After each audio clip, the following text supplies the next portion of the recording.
Hello and welcome to this slight deviation from normal videos that I put out.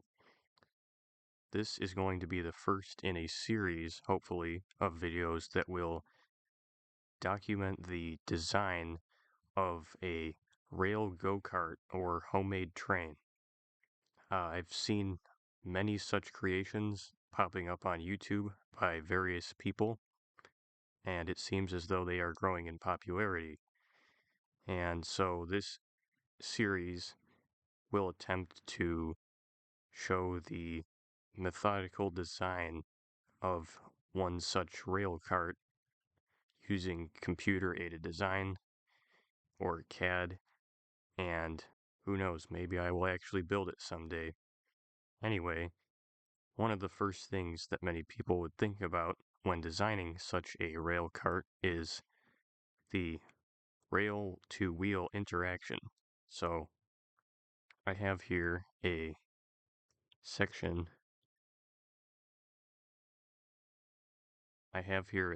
of 90-pound rail, and this is typical of shorter branch lines or industrial spurs. It's lighter rail, and more commonly, at least for some that I've seen, it's a good example of real rail that you would be able to use. And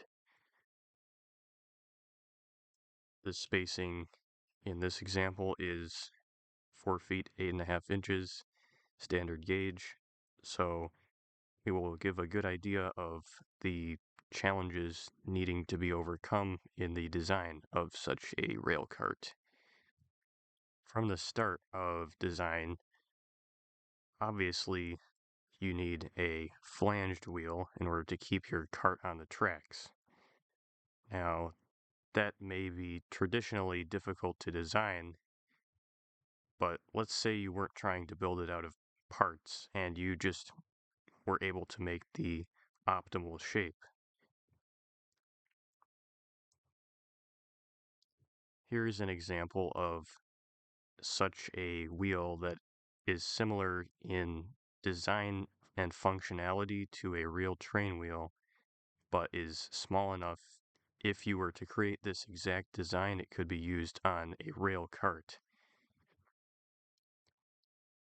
So this wheel here is 8 inches in diameter, and that is because it is actually meant to be 3D printed as opposed to traditional manufacturing methods, because 3D printing is something that I believe many people have access to more than they used to. This wheel has a slope of 3 degrees to make the cone shape of the wheel, which will aid in keeping it on the rail like a real train wheel. The total depth of the wheel is about 4 inches, and the flange is rather oversized in order to give the best ability to stay on the track. Now, this particular wheel is designed to fit a 3/4 inch shaft, which are available many places and are common for go-karts, and I'm sure they could be adapted to use in a rail go-kart. Now, this wheel is by no means perfect. It's just a preliminary sketch that I've come up with, and it's supposed to look like a train wheel, but scaled down by a lot, hence the bowl-shaped opening in the front here. Not necessary, but it makes it look more like a train wheel to better sell the idea.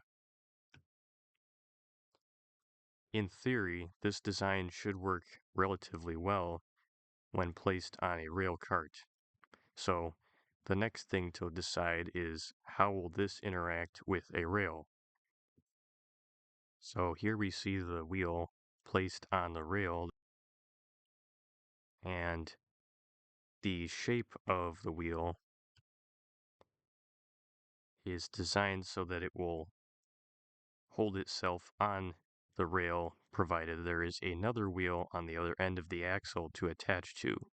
And this is the idea behind all train wheel sets, and has been for centuries. At a small scale like this, the flange of this wheel may need to be made larger, the whole wheel may need to be made longer. Some improvements could be made, but this is step one in designing a what is essentially a small train. So